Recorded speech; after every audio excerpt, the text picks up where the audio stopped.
जम्मू कश्मीर के पहलगाम में हुए आतंकी हमले में कम से कम 26 लोगों की मौत हो गई है। इस हमले में एक भयानक सच्चाई भी सामने आई है। आतंकियों ने जब लोगों की हत्या की तो ना उनसे जात पूछी, ना भाषा, ना बोली। उन्होंने सिर्फ एक ही सवाल किया कि धर्म क्या है, और उसी के आधार पर गोलियां बरसा दी गईं। आतंकियों के इस जघन्य अपराध का बचाव करने के लिए जमहूरियत और कश्मीरियत जैसे शब्दों का प्रयोग होना शुरू हो गया है, और बनते नहीं बनाए जाते हैं जैसे राग भी अलापे जाने लगे हैं।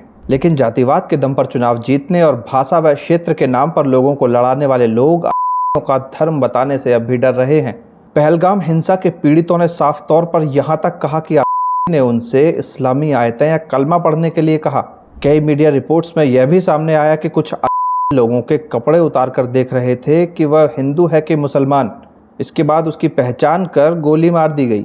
भारत में जातिवाद के दम पर लोग चुनाव जीतकर सत्ता में आते हैं और कुर्सी बनी रहे, इसके लिए जातियों को आपस में लड़ाया जाता है।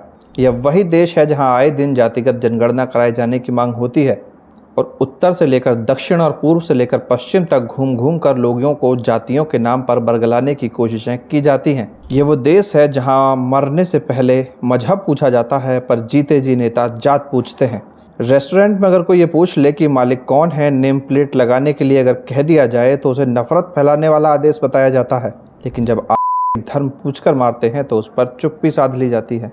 जब आम लोग जातिवाद के चंगुल से निकलने की कोशिश करते हैं तो जातियों की श्रेष्ठता तय करने की कोशिश होती है। जातियों पर गर्व करने को कहा जाता है, और इन सबसे भी जब कोई बच जाता तो क्षेत्रवाद और भाषावाद के नाम पर उसे लड़ाया जाता है। लोगों को उत्तर, दक्षिण या पूर्वोत्तर भारत का बताकर उनसे नफरत की जाती है। महाराष्ट्र में मराठी न बोल पाने के चलते लंबे समय से प्रवासियों को हिंसा का सामना करना पड़ता रहा है। यही हाल कर्नाटक, तमिलनाडु समेत अन्य राज्यों का है, जहां सत्ता में बैठे लोग ही भाषा के नाम पर लोगों को उकसाकर लड़वाना चाहते हैं। यहां तक कि इसकी हिंसक घटनाएं भी देखने को मिलती हैं। असल में देखा जाए तो भारत को राष्ट्रवाद के नाम पर एकजुट होने को कलंकित करने की कोशिश की जाती रही है। राजनीतिक दल अपने फायदे के लिए लोगों को क्षेत्रवाद में लड़ाने की जुगत में रहते हैं।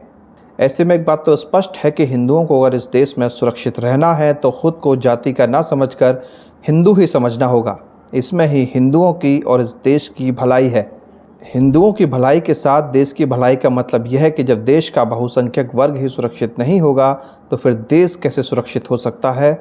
यही समय है जब हिंदुओं को एकजुट होकर एक आवाज़ में इस आतंक का प्रतिकार करने की ज़रूरत है।